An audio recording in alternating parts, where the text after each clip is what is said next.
I'm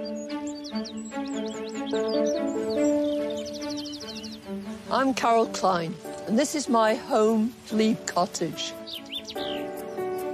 When I'm not presenting or writing about gardening, this is where I spend most of my time, and where I've been honing my horticultural skills for 40 years.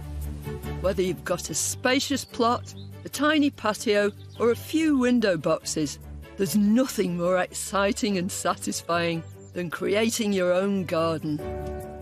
From basic to more advanced techniques, I believe anyone can learn how to do it. Whether you're a complete novice or an experienced gardener, I want to help you develop the skills to make your garden grow. I'm ready. Are you?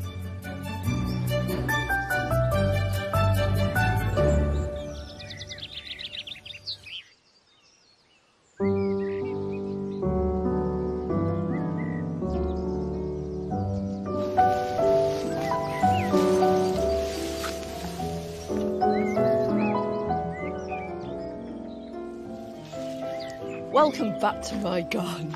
Since you were here, we've had torrential rain, we've had baking hot sun, and everything everywhere is zooming. It's at its exuberant best. But nothing is fighting with its neighbours at all. Everything is mixing and mingling in the most wonderfully happy way. How about this for a display of lilting loveliness? I think it's wonderful. So this is Magus, and it's planted alongside a grass down here, which is called Nucella tenuissima. Back in the spring, I had a brainwave. I thought, because I wanted something really meadowy here, to join the top terrace to the garden beyond, introduce an element of poetry. So I got a galvanised water tank. Doesn't sound very poetic, does it? But Neil put some holes in the bottom of it. I filled it with really good compost based on loam to sustain these plants for quite some time. And then I planted out almost in a grid the grass and the ammi right the way across it. So at that stage it looked quite geometric. But these plants care nothing about geometry, they just want to be themselves, and you could be in the midst of a meadow just gazing through here. This planter is a meadow in miniature, reflecting the meadow-style planting I've been doing on a much larger scale elsewhere. I've used the same plant, Magus, all the way through this little garden. This is Alice's garden. Alice is my youngest daughter. And Ammi combines with everything so brilliantly. But I love where those soft plateau of the Ammi are in total contrast with its strong, sturdy spikes of the acanthus. Each one makes the other one more so. But I've used Ammi all the way through these beds. It makes the whole thing cohesive. It also creates just the sort of feeling I want in here. I want it to feel very meadowy, very soft and lilting. Now, there are no grasses in here, so you could argue it's not a proper meadow, but that doesn't matter. It's all about how this makes you feel soft, peaceful, filled with butterflies and buzzing insects. It's just glorious. For that naturalistic impression, plus masses of long-lasting colour, there's one plant that I use time and time again. To create that sort of meadowy feel, there are a few plants which are absolute stalwarts. Now, Diam is one of them, but I rely so heavily on geraniums, true geraniums.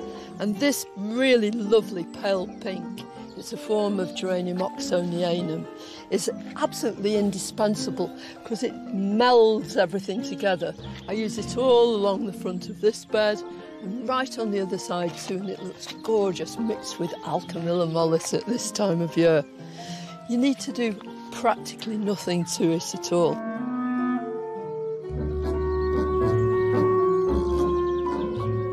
Hardy geraniums like these are such hard-working and delightfully colourful plants. I can never have enough of them. Down here in the shed garden, there's one that absolutely adores sunshine. In fact, it must have it. It's Geranium sanguineum striatum.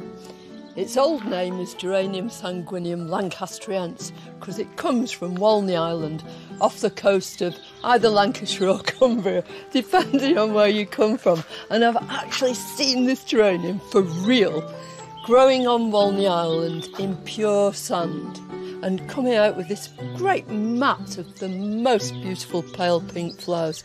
This is the perfect place for it. I've used it in several places in similar positions right down through here. And I like it so much I wanted to make more. So back in the spring, I excavated slightly and took some roots out, and I've grown some from root cuttings. But now they're ready to be potted on. Much like children, cuttings grow and grow until they're big enough to need a place of their own, with room to spread out. So it's moving day for some of mine. These are the cuttings that I took way back in the spring. I laid those little pieces down on top of the compost in these module compartments. I just sprinkled some grit on them just to weight them down and watered them well, and then let them get on with it. And that's exactly what they've done. You can see already it's got this nice fibrous root, so it can be potted on. I've put a bit of crock just in the bottom of these pots, and I'll fill them nearly to the top because these module bits are quite small. Like that, I can always top them up in a minute. And anyway, I like making a mess. So this is just going right in the centre of this, and I'm going to press it in until it's just level with that compost, and then just firm it down right the way around. Probably a little sprinkle more compost. Inevitably, a bit of grit on the top. I've got sand in here too, and a few pebbles. It'll make it feel at home since it comes from the seaside. That's all there is to it, really. Last autumn, we took some cuttings in just the same way by laying some roots horizontally across the top of modules of this. It's an anemone. It's Honorine Jobert, one of the Japanese anemones that flowers in the autumn. And they've made really smashing plants, been through exactly the same process as these. When you've done something like this from cuttings, it's so satisfying to actually be potting them on and see that it's worked. It's wonderful. Root cuttings aren't the only way to make more plants though, and later I'll be starting off some geraniums from seed I've collected from the garden.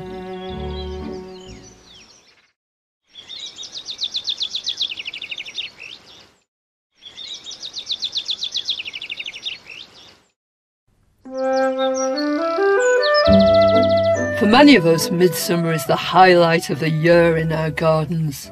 It should be the same in Britain's meadows, which ought to be brimming with colour at this time of year. Today, sadly, wildflower meadows are a rare sight, but you can find vestiges of their former glory in unlikely places. I'm popping out to see one of our most endearing wildflowers in one of the last places you'd expect to find such a treasure.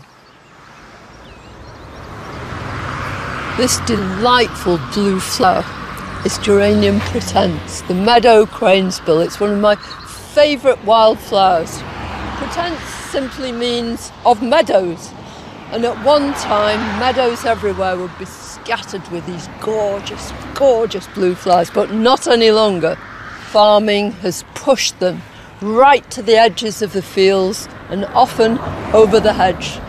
This particular plant is one I drive past frequently, sprinkled with these brilliant blue flowers. I wanted to bring you here to show you that, but the council got here first. They've chopped the lot down.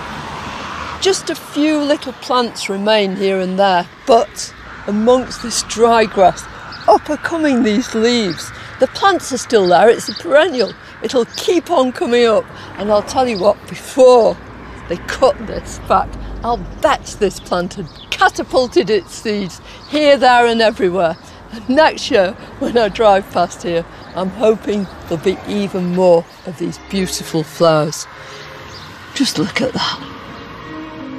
The geranium's indomitability not only helps it endure in the wild, but also makes it a gardener's best friend.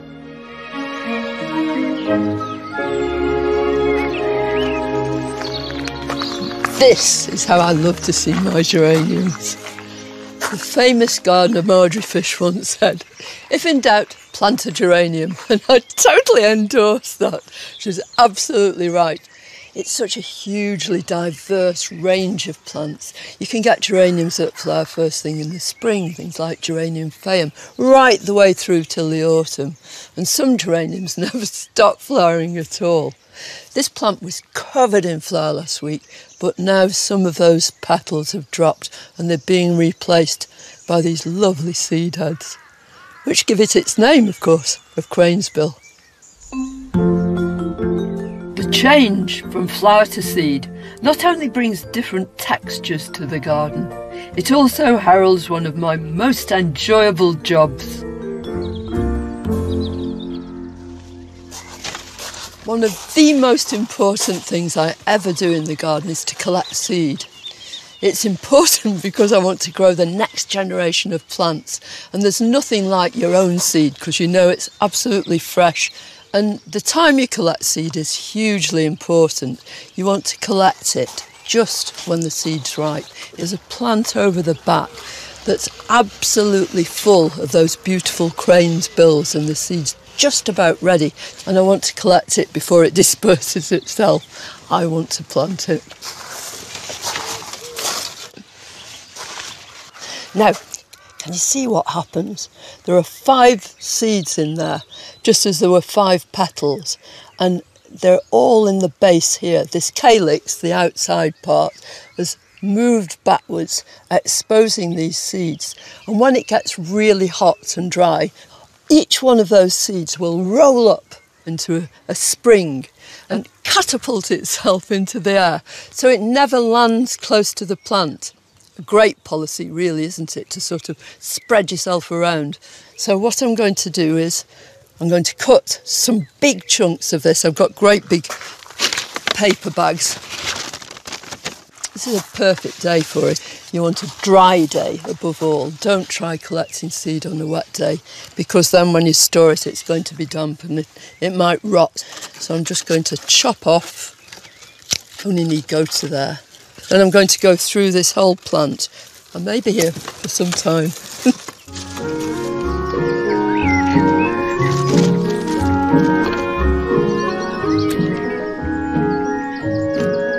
Earlier, I potted on some geraniums I'd grown from root cuttings, but that method won't cut it with meadow cranesbill, and I need to take my cue from Mother Nature. There are all sorts of different ways of propagating geraniums, but when it comes to geranium pretense, the very best way of propagating it, in fact, the only way you can successfully make more, is to grow it from seed. That's what the plant itself does, as we've seen, seeds itself all over the garden. I'll have to wait some time for these seeds that I've just collected to be ready to sow, but I've already collected quite a lot of geranium pretense, so I want to tip them all out. You can see there's quite a lot of seed in there, but there's also the remnants of those seed pods. So I'll take the big bits out first of all, and then I'm going to winnow them. Are you ready for this? I will do this only once. Hope it works. What I'm left with, in the main, is seed. If I just spread it out, you can see all those individual seeds. That really special geranium. So I'll remove the rest of any debris in there. And then I want a seed tray, because I'm going to sow these straight away. Just a couple of inches from the surface. Just imagine all those lovely geraniums. As usual, grit on the top. And I'll be expecting to see them germinate in a matter of weeks. And that's it. little shake around, make sure that's even. And when I take them away to water them, I'll put a label in here while I can still remember what they are. While I'm waiting for this new batch of geraniums to grow, there are plenty more in flower right now to enjoy.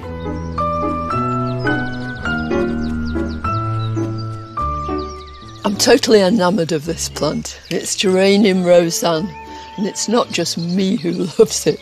Gardeners everywhere just recognise what a wondrous plant it is, with so many diverse uses and such a wonderful habit and such glorious flowers. In fact, so much so that in 2013 it won the award, the RHS award, for Plant of the Centenary. It's got this glorious cascading habit. You can plant it at the edge of a bed. It's brilliant in a container where it'll just tumble forwards. And always these flowers, these chalice-shaped flowers, blue with a white centre, always face upwards. So you get the full impact of all this blue. And then, because it's a sterile hybrid, in other words, it doesn't set any seed at all, it has no reason to stop flowering, which means that it flowers on and on, right the way from June through till the frosts.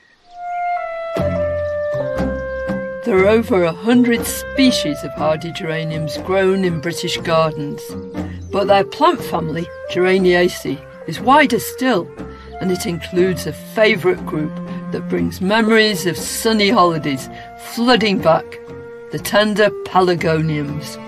Will you just look at this lot, adorning my front steps, aren't they glorious? They all belong to the same family and they all love living exactly where they are at the moment, in full sun so they can get really baked. On this one you can see exactly why pelargoniums are called pelargoniums. Pelargos is the Greek for a stalk, and look at that head. Just like a stalk and a stalk's bill. And if you compare it to this, to our crane's bill, our geranium pretence, then again you've got a repetition of that same thing and a very, very similar seed head. This is Pelargonium sidoides. It's a species, so it's just as it would occur in the wild in South Africa. And it has these lovely velvety soft leaves, which no doubt repel the sunshine and protect the cuticle of the leaves. Whichever kind of pelargonium you've got, if you want more, they're really straightforward to take cuttings from. And this is a brilliant time to do just that.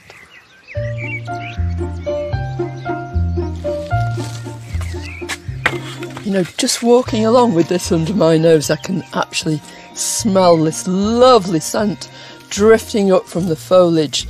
This is Crimson Unique. I think it's a total delight and I'd love to have more of it, so I want to take a few cuttings from it now.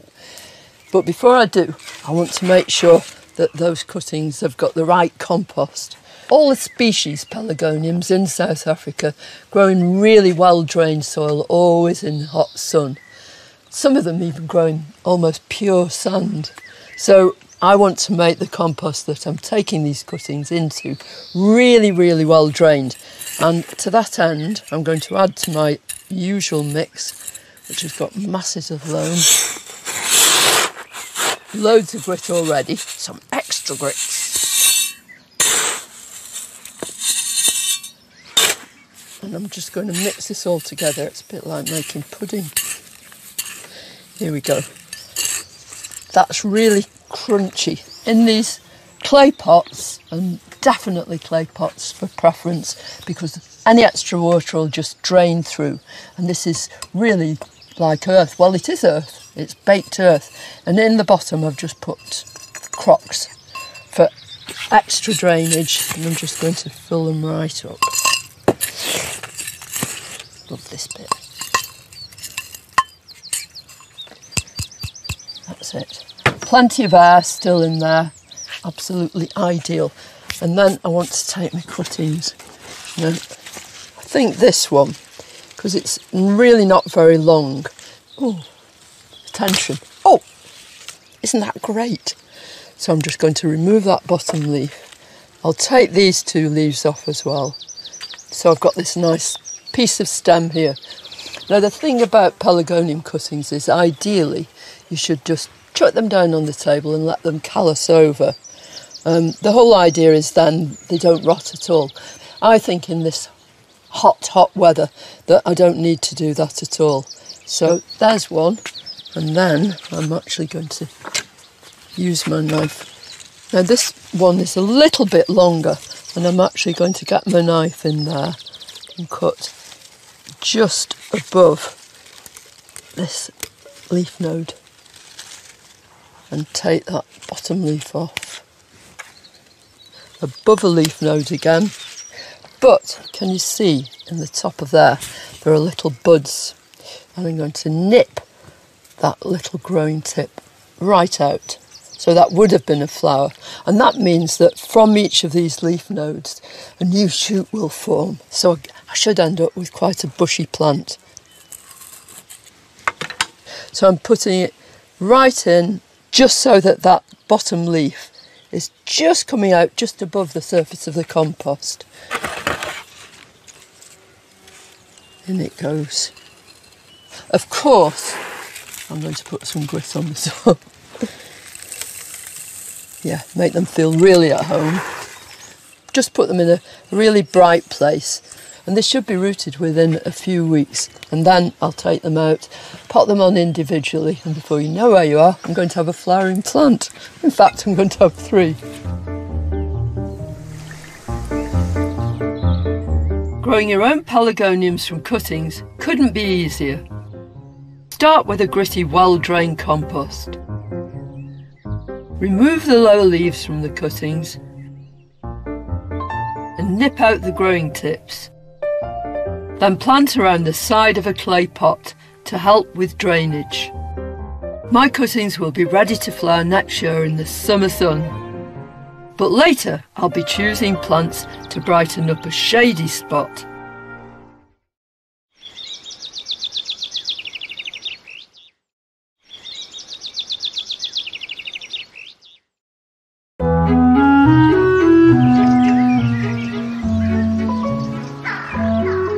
With the height of summer approaching, the garden has exploded into bloom, fizzing with colour and meadowy vitality.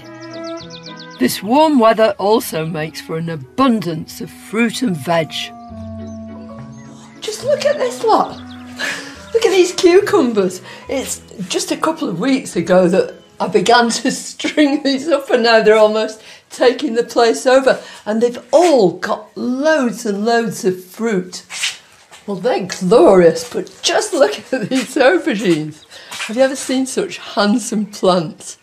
Each one of these 3 plants has got a great big fat bulbous fruit coming, and there'll be masses more. Aren't they beautiful flowers though? I just love them. As these flowers begin to fizzle and fade, eventually they'll drop out, hopefully of their own accord, but just to help them on the way, I grab hold of that stem, and it's very prickly. These are prickly plants, and I just pull that old dead flower off, and I can already see inside that little baby aubergine peeping out. All I need is 3 plants, and there'll be moussaka galore.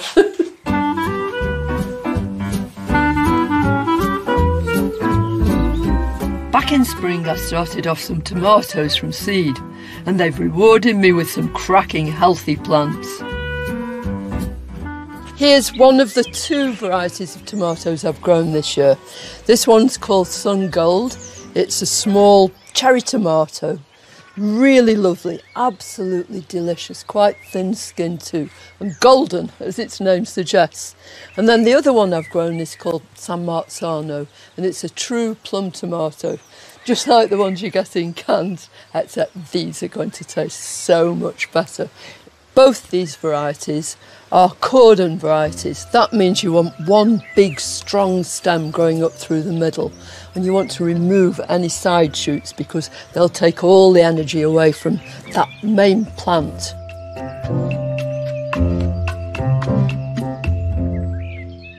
If you look at this main stem here, you'll see on some of these leaf axils I've got these side shoots coming out, and they in their turn will start to make flowers and eventually tomatoes.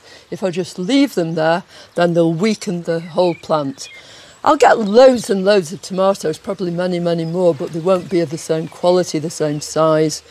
So I want to remove those shoots, so this main plant's got much less competition. Now, I've got to do this carefully. What I'm going to do is take that one out first, and all you do is put your finger and thumb there and just snap down like that. And it should come away quite cleanly like that. Put that down on the floor for a minute. Now here, I've got a real big boy, look at that. I'm beginning to make flowers here. So I'm going to actually use my secateurs. And I'm going to cut this one very carefully right into that leaf axil. And here's another one, but again this time I can take it out with my finger and thumb. Just snap it off like that. So do my usual tying onto the stake first. Might need another extra one there, but should be alright, that should be enough. And I'll just tie it in a nice neat bow. So that's on its way now to making a much taller plant. And along that stem are going to grow these flowers. And from those flowers are going to come tomatoes. Now I've picked up all the bits that I've cut out, all these side shoots. And I'm not going to chuck them on the compost heap or anything. I'm going to do something completely different with them and make some new tomatoes.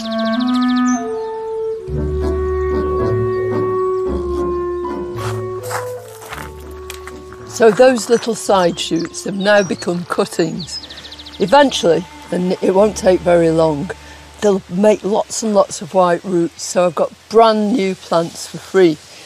These are a few that I did just a couple of weeks ago, and already you can see these fine white roots coming from those stems. It's great, isn't it? Just transfer them very gently into small pots of good compost, and they'll acclimatise and gradually grow on and make you really handsome plants. You get a later crop of tomatoes with them too. No tomato dish is complete without one of my favourite culinary herbs. So every year I've tried this trick of just getting a supermarket basil, because they put lots and lots of seed in there, so you get a whole load of little plants, and you just bring them home, split them up and pot them individually. But what I want to do, on the theory that what goes together grows together, is actually put some of these basil plants around my tomatoes. Eventually, when I'm picking my tomatoes, I can pick a bit of basil too, because it's the classic accompaniment, the very best herb for going with a tomato salad. So, without further ado, let's find nice plants. And all I'm going to do is just place them round here. I'll sort of squiggle them in a bit, because eventually the roots will go through the bottom of the pot and into the soil. So I think they'll grow together absolutely brilliantly. Just 3 to a pot, I think. Anybody who's grown tomatoes must immediately be able to smell that smell. Tomatoes and basil. Well, it's the smell of summer.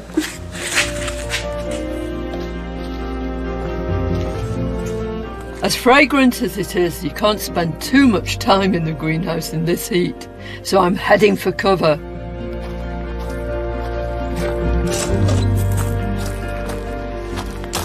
It's lovely, it's such a relief just to come into the shade in this lovely dappley corner.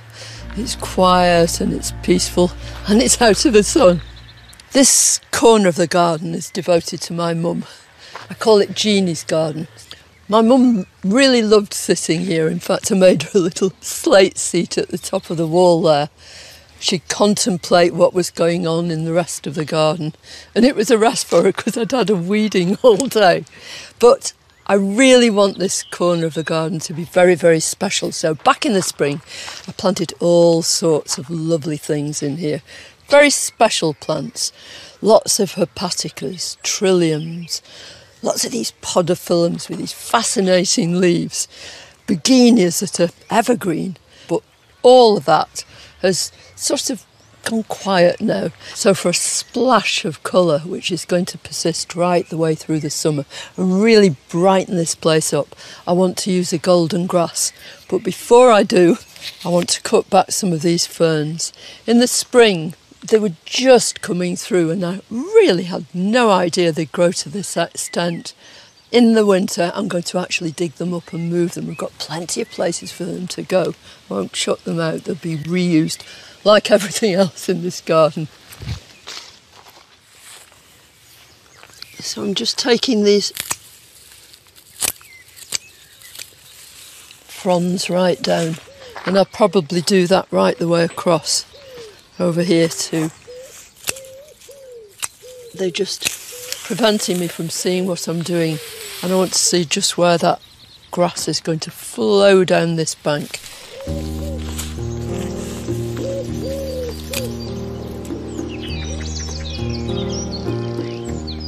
I think this great, beautiful fern, but I'm going to take that out. Oh look, look what's here, geranium nodosum. It's all over my garden. So I'm going to leave them, but I'm going to take this back. Oh look, you can see more of this lovely podophyllum too now, and the trilliums. Ooh, it's exciting.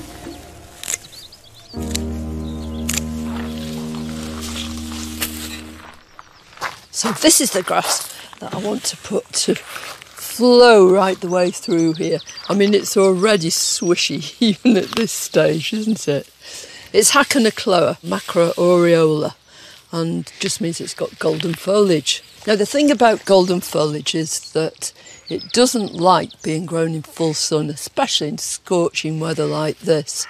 The reason is very simple, there's not as much chlorophyll in these leaves, so they're not as protected from the sun. They're thinner. This is the absolutely perfect place to put it. And I've got several to choose from. I think I'll put them all in, the more the merrier.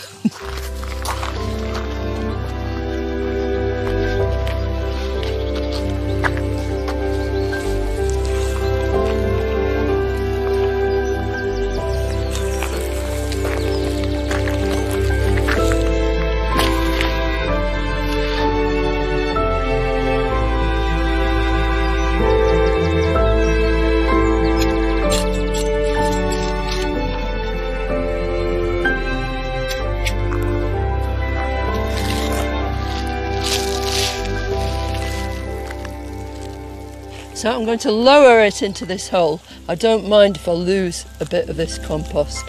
And my soil is very, very dry. So once they're all in, I'm going to drench the whole thing. That's the thing about anything that's growing under trees. A, it's in competition with the tree roots, and B, the canopy stops the rain penetrating the soil. So it tends to get very dry. Here we go.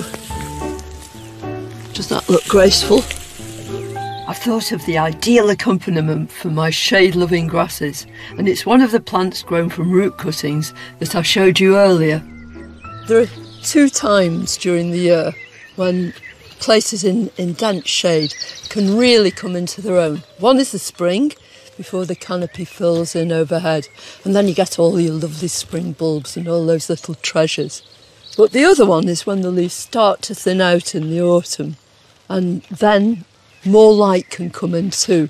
And I would love to have a plant over there that I know Jeannie loved, and it will come into its own in the autumn. It's this. It's an anemone called Honorine Joubert with pure white single flowers. I took some root cuttings from it. They were just teeny pieces of root then, but look what they've done. Yeah. They've been growing in these clay pots since I potted them out of the modules where they were first taken. And can you see all this fibrous root now? Loads and loads of it. And that gives you a clue to how this anemone grows, where it comes from, just under the surface of the soil. I think they're great. But eventually they will settle down and make a little colony right in the background to this bed with these pure white flowers. And white flowers just look at their best in shade. Jeannie would love it.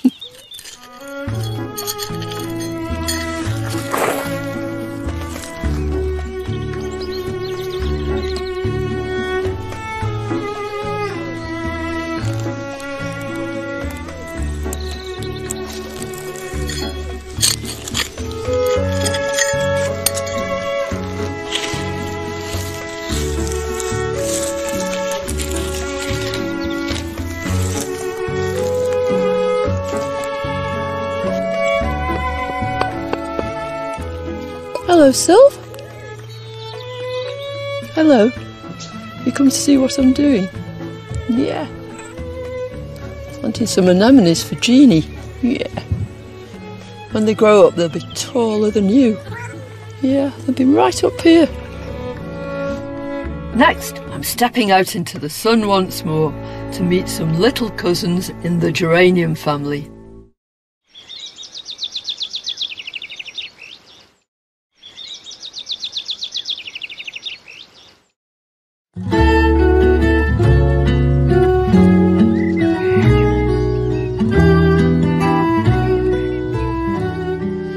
All over the summer garden, geraniums are doing their exuberant thing. They're absolutely everywhere. On the front steps, those pelargoniums are looking just marvellous, basking in the sun. Feels like the Mediterranean. But there's one group of plants in the same family that you've really got to get up and close with. You need to scrutinise them to see the beautiful detail. And it's these erodiums. Erodiums may be lesser known members of the geranium family, but their delicate beauty invites close inspection. How about that for a trug of delights? Aren't they lovely? And you can see immediately the family resemblance. First of all, when you look at these seed heads, look at that. Now, erodium is again from the Greek, and it's from herons. So it's a heron's bill, and again you've got this sort of head and then this long, great big beak. And then look at the flowers, whether they're big like this or teeny weeny like this. They've all got 5 petals. Look at this delicate filigree foliage on this, and it's silver as well. Now the fineness of the leaf and the fact that it's probably covered in tiny hairs and giving this lovely silvery surface mean that this is a plant that grows in hot, dry conditions with baking sun. It's a protection, both those devices. Protect the cuticle of the leaf from that raging sunshine.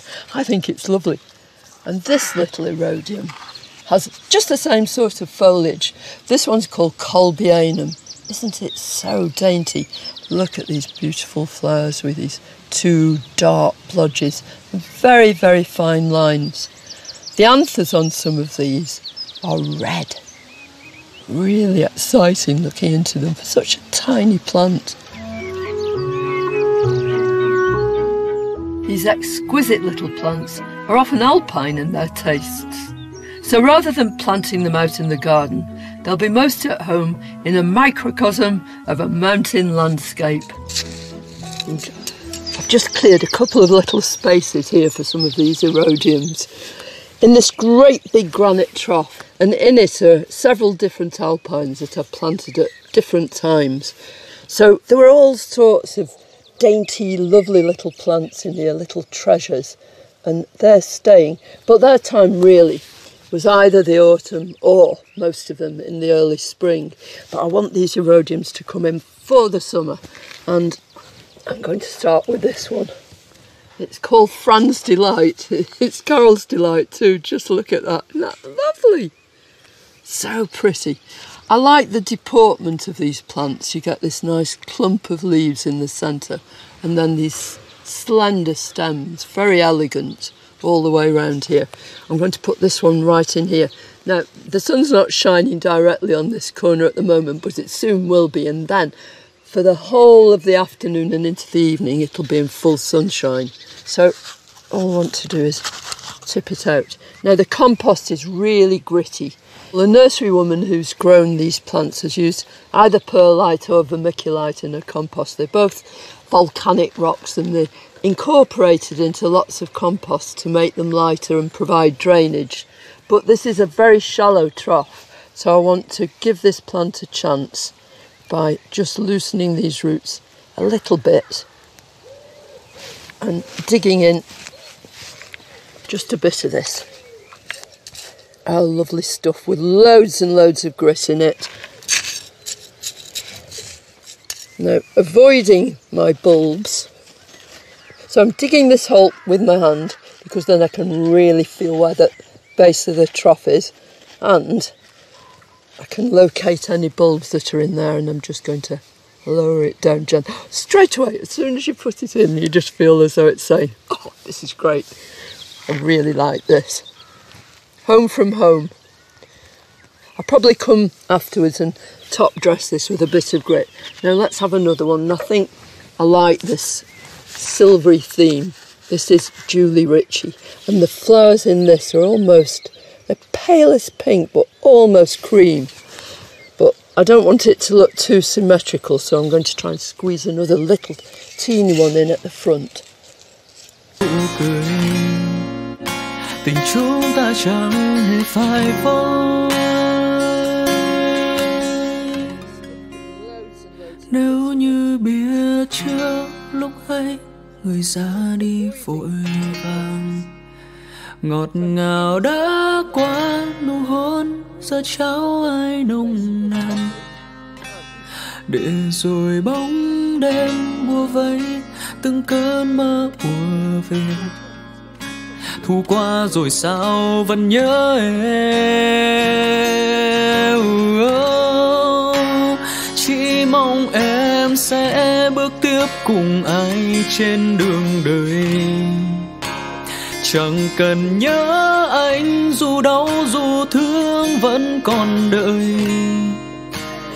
Một ngày nắng lên người quay về đấy nở nụ cười. Tình chúng ta chẳng thể chia đôi. So I'm going to put this little Ricardii album. Isn't it beautiful? I mean, you just know you've got to have this raised up off the ground so at least you can get your head down and really look at it. I love the way the centre is green as well. Love pale flowers with green middles. And look how close that foliage is. That's another device. A lot of seaside plants, alpines, cliff plants have just lots of small, small leaves forming a dense mat. So I'm just going to squeeze this in here, but it's got lots of roots. I'll just spread those out gently as it goes in. This is just the sort of place it would grow in, the crevices amongst rocks. And here it's between a rock and a hard place. This big rock that I put in here and the edge of the trough. Push it down. That's it. When you've put things in like this, yes, they look new, but if they look as though they've always been there and they're happy, you know they're in the right place. I hope you've enjoyed catching up with what's been happening here at Glebe Cottage. I've loved showing you all these plants, but especially this wonderful family, the geraniums, and all their beautiful relatives. Next time, what do spiky gorse plants have to do with one of our sweetest vegetables? Well, I think that's going to deter any predators. I'm investigating the pea family. Oh, look at this. Beautiful. Do come and join me next time for more wonderful gardening and marvellous plants.